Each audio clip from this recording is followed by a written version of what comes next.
Hello and welcome to the Stories of Northern Life by the Sault Ste. Marie Museum. Today we're going to talk about Johnston. Ever heard of him? He's the Sault Ste. Marie, Michigan's version of Ermatinger. Of European descent, he entered this region first through Canada as a loyal British subject, but settled in Sault Ste. Marie, Michigan, and continued his journey into the U.S., traveling between Canada and the States. He is an interesting subject and has a great influence on the late 1700s and early 1800s in this area. So let's get into it.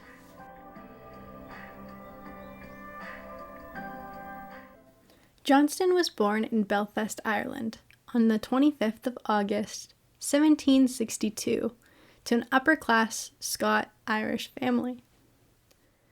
The family owned Craig, an estate near the Giant's Causeway. His father was a civil engineer who planned and built the Belfast waterworks. His father passed away when he was just 7 years old, and just 10 years later he oversaw the waterworks in Belfast from 1779 until 1789. This was when he decided to go to the province of Quebec, with letters of recommendation to Governor Lord Dorchester from the President of Privy Council Committee of Trade, Baron Hawkesbury, and from the influential merchant Brooke Watson. Johnston sailed in June 1790 on the Clara for New York. He landed on the 25th of August, took a sloop to Albany, and proceeded to Montreal. He ran into an old friend, Andrew Todd, in Montreal. He shared with Johnston the idea of joining the firm of Todd, McGill and Company in the fur trading business on Mackinac Island. Johnston had greater hopes and declined the offer, and went to Quebec where he called on Lord Dorchester, the governor, who had nothing to offer but did introduce Johnston to Sir John Johnson, the General of Indian Affairs, through a letter. So he returned to Montreal and continued to better his French. By May 1791, a trading trip to Michilimackinac with Andrew Todd looked attractive. After the summer business was over, Todd set Johnston up with a canoe and 5 voyageurs to La Pointe on Lake Superior's southern shore, near the present-day Ashland, Wisconsin. Johnston and his men built a small house on the Bad River, and he began to learn the language and traditions of the Ojibwas. Eventually his men left him, and he was alone with the competing traders nearby. Johnston befriended the elderly father Wabojeg, chief of La Pointe Ojibwas. Eventually he asked to marry Wabojeg's beautiful young daughter, Osha Gusko Dakwa, woman of the Green Prairie, or more modernly known as Princess Greenclay. And to prove his good intentions, the chief asked him to wait a year. And so he did, and they married in the summer of 1792. Later, at Fort St. Joseph on St. Joseph Island, Ontario, he married her again and gave her the name Susan. This union forged for Johnston a firm trading alliance with the Ojibwas. Miss Johnston never learned to speak English, but she can understand, and she was always seen in her traditional clothing. In 1793, they settled down in Sault Ste. Marie as an independent fur trader. They lived in a house owned by the Landrys until 1795, until the Johnstons' home began being built. Their home was long, low, and well built, with an old-fashioned flower garden and a kitchen garden with currant bushes and herbs. He began to dominate the fur trade on the southern shore of Lake Superior and became a wealthy man. He also assisted in building a few posts and was the manager of 3. He was working with an annual capital of over $400,000. That's a very large sum for around 1810. John's trading establishment and home was almost exactly opposite the river from Ermatinger's home. They were friends, despite being competitors in their work. They actually worked together and had each other's back. They were both heavily involved with the War of 1812 and took part in the attack of Mackinac Island, preparing on St. Joe's Island with all the traders of the Northwest and Southwest companies, as well as all the independents like John, and 2, the Indigenous allies. Again, in 1814, when the war turned up again, there was a small force of the American troops that was sent to intercept Johnston, though a British sympathizer who left the community with a party of men to assist the British in the defense of the fort at Mackinac. Mayor Holmes and the American troops traveled through the Old Channel while John used the Nebish Channel, and ultimately arrived safely at Fort Mackinac. The Americans were enraged, and although not ordered to, they burned, stole, and destroyed from both sides of the St. Mary's River. The troops invaded and destroyed the undefended Northwest Company post, houses, warehouses, stables with horses, the sawmill, and the lock was destroyed. Once the Northwest post had been destroyed, the American troops crossed over the river to the home of Johnston. Miss Johnston saw the men approach and carried any precious possessions she had and hid in the woods with her children. They watched as they destroyed everything. Following the raid of the Sioux, the Americans proceeded with their primary objective to attack Fort Michilimackinac. The British, however, successfully repelled the Americans. Unaware of what had happened, Johnston briefly took command at Michilimackinac, while Lieutenant Colonel Robert McDowell led the forces. As justification, Holmes claimed that Johnston was associated with the Northwest Company, therefore all his goods belonged to the company. A new smaller home was hastily built on that site of the old. In 1822, Henry Rowe Schoolcraft, the newly assigned territorial Indian agent, came to the Sioux with Colonel Hugh Brady and his American troops. The Johnston family befriended Schoolcraft, and in 1823, Schoolcraft married the Johnstons' eldest daughter, Jane. That same year, an addition was built onto the Johnston home for the newlyweds. The 1823 addition is the only part of the home that has survived. This site can still be visited in Sault Ste. Marie, Michigan, as a historical building. You can also find Henry Rowe Schoolcraft's Indian Agency office and early home nearby. Now let's go back and talk about John and Susan's children. To tell you more about them, we're going to listen to a historical recording with John Ken as he talks about the family at the Historical Society meeting in the 1970s. The first child was Louis Sorrel, who was born in 1793 and possibly is the only one of the Johnston children not born in the Sioux. I haven't read anything to the contrary, or either way. He was educated in Montreal. He served on the HMS Queen Charlotte in the Battle of Lake Erie, which surrendered to Commander Perry.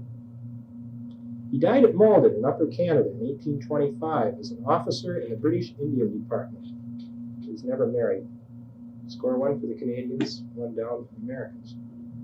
The second child was George, and I think all of you are probably familiar a little bit with dear George. He was born in the Sioux in 1796. Like his brother, was educated in Montreal and served with the British forces in the War of 1812. He was present at the capture of Mackinac Island during that war. He later served in the American government as an Indian agent at Mission Point and Sault Ste. Marie, so, spend on both sides. Schoolcraft said of him that after the death of his father, he was the only man in the Johnston family who shows any interest in literature and research. George died in January of 1861. His body was found frozen stiff on the far side of the canal near the rapids. So, what happened to poor George, I'm not sure. We know he died. George was married twice. Little is known of his first wife and family, although one son by the name of John is buried in the Indian Cemetery at Bay Mills. And those of you that have been at the Indian Cemetery, this is the one with the little boxes over the graves. Dates back to 1845. A daughter, Louisa Maria, never married, and the other son, Henry William, has several children still living. I hope you will follow these names along because they utilize the same names over and over again. His second marriage resulted in 3 sons, Benjamin, James, and Samuel, all killed in the Civil War. And if you will believe in Osborne claims they were all killed at the same battle. According to the chart here, it says one died in 61, one in 62, and one they weren't sure. But here are 3 Johnston grandchildren killed in the Civil War, thousands of miles away from home. A daughter, Eliza Ann, never married. The third of the Johnston children was Jane. Born in Sault Ste. Marie in 1800, she is probably best known for marrying Henry Rowe Schoolcraft. She was to be adopted by her paternal grandmother and educated in Ireland, but her education was cut short by the death. Jane was as intelligent and gentle as her mother, although her life was marked with many illnesses and several tragedies. Osborne, in his book, claims that her early death was caused by addiction to the patent medicines of the day. And even Mrs. Jameson, who I'm sure the people on this side of the river adore, reported that Mrs. Schoolcraft would be found severely ill and indisposed at times. All of the Johnston daughters had Indian names as well as their Christian names. I understand some of the sons did too, but I haven't run across any of those. Jane died at the home of her sister Charlotte in Dundas, Ontario in 1842, soon after Henry had sailed for Europe on government business. She lies buried in that city. Her family consisted of 2 sons and 1 daughter. William, the eldest, was born in what is known to us on the American side as the Nolan House. This is a beautiful dark brown house with a green trim. We called it the old Fur Company house, or the original Schoolcraft house, or the Allen house, or the Hagley house. There's about a dozen names for it. Upon his death at the age of 2, the family moved to several other homes. As Schoolcraft states in his own book, the grief was too great to bear, and he never entered the house again. Roughly a year later, the family moved to Elmwood, or the Schoolcraft house, as you know of it, the Indian Agency. The second born was Jane, or Janie. She married a nephew of Schoolcraft's second wife, and died in semi-poverty in Richmond, Virginia, in 1892. She had no children. Her husband lost his entire fortune in the Civil War. He picked the wrong side. The son, Johnston, never married and fought on the side of the North in the Civil War. Known survivors of this line, the Schoolcraft line, exist. I'm saying known. Osborne conjectures that, like poor old William, John was prolific on the side. The fourth child was Eliza, born in 1802, or Woman of the Morning Star. She was educated in Sandwich, Ontario, and although highly educated, refused to speak English and reverted to many Indian ways and customs. She never married, and it is surmised that she was buried either on Nevish Island or in the Sioux at the time of her death in 1884. The fifth child was Charlotte, Woman of the Wild Rose. She was born in 1806 and was noted for her beauty. It is not known where she was educated, but during Bingham's tenure as a Baptist missionary in the Sioux, all of you have probably heard of Abel Bingham, the first Baptist missionary in the Sioux, she acted as Indian interpreter for his many sermons. The person writing this article was the daughter of Abel Bingham, Mrs. Gilbert. Now we'll read some very interesting articles of hers a little later. And she said that Charlotte would sit next to her father and speak in eloquent Indian terms the sermon that her father was giving at the time. Charlotte married William McMurray. Now, being from this side of the river, I think most of you are familiar with William McMurray, the Anglican missionary, and considered by many the father of the Anglican Church in this area. Her husband later became Archdeacon of Niagara, and the family lived in Ontario all of their lives. Charlotte died in 1878 and is buried near Dundas, Ontario, probably next to Jane. I think this was their home at the end.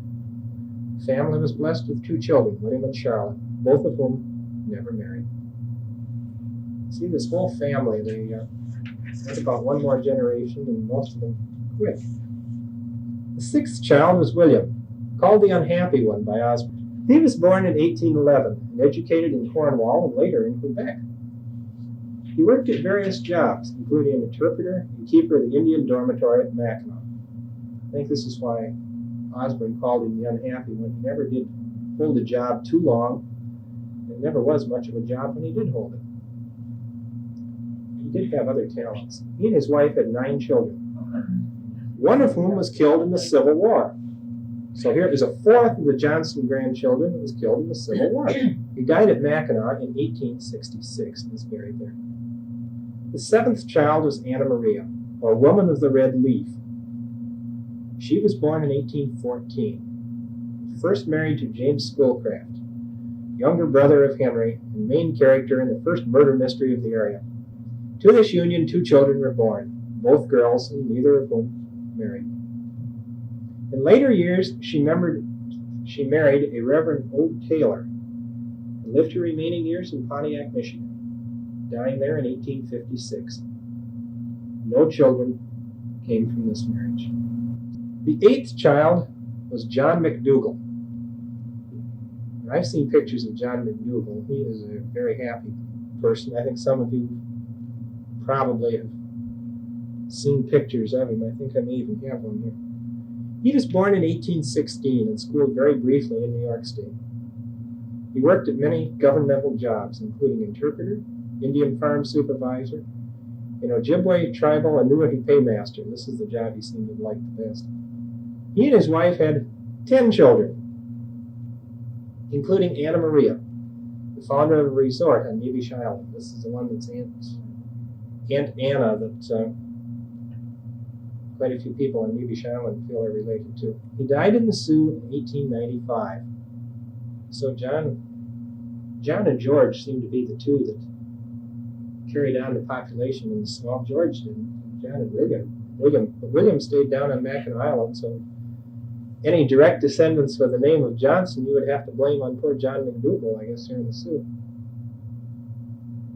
You will notice there were 4 grandchildren killed in the Civil War, and most of the children died out of the Sioux, which is quite a surprise for that period of time.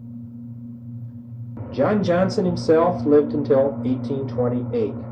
2 of his eldest children were already married, and others were away at school or jobs when his death occurred. His death is recorded by Henry O. Schoolcraft in a series of letters to George Johnston. By the enclosed you will perceive that we have lost the best of fathers. Afflictive stroke came suddenly upon us. During his last trip to New York, he had contracted a malignant fever.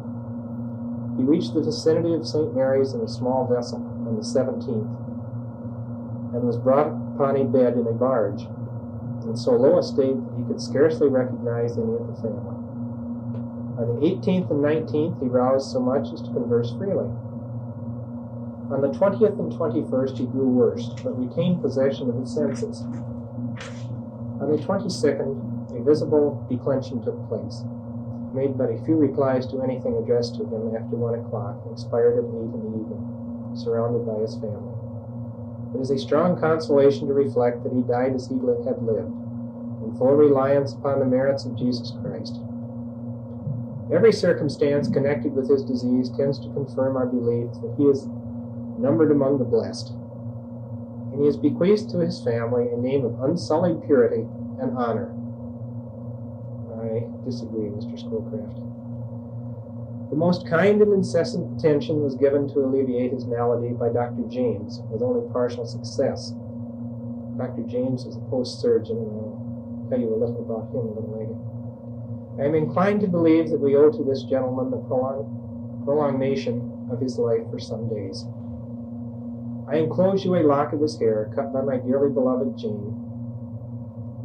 His mortal remains were this day deposited to the grave by our collected populace of this place, and deposited by the side of our ever-dear son Willie. Your mother, Jane, Eliza, Charlotte, William, Anna, and John present you their love in affliction. September 24th, 1828. The marker on his coffin is of interest. John Johnston, Esquire, born in Ireland, August 25th, 1762. Died September 22nd, 1828. Age 66 years, 27 days. The marker on his grave states, John Johnston, age 66. Native land, Ireland. Rank, noble. John Johnston was a businessman and was not afraid of borders. Although he did not have a conventional education, Johnston developed a fondness of books and literature. He is the first person we have on record of a Christian who married an Indigenous woman and stayed with her all his life. 37 years. Many traders like the young Johnston went through the ceremony, stayed for a couple of years, and left. Their relationship seemed like a true love match. They complemented each other, and both were proud of the family they had made together. John Ken based a lot of the information talked about in this recording from the book Schoolcraft, Longfellow, and Hiawatha by Chase S. and Stellanova Osborne. I also found a lot of information from an article by David A. Armour titled John Johnston, and our collection at the Sioux Museum, of course. Thank you so much for listening to the Stories of Northern Life from the Sault Ste. Marie Museum.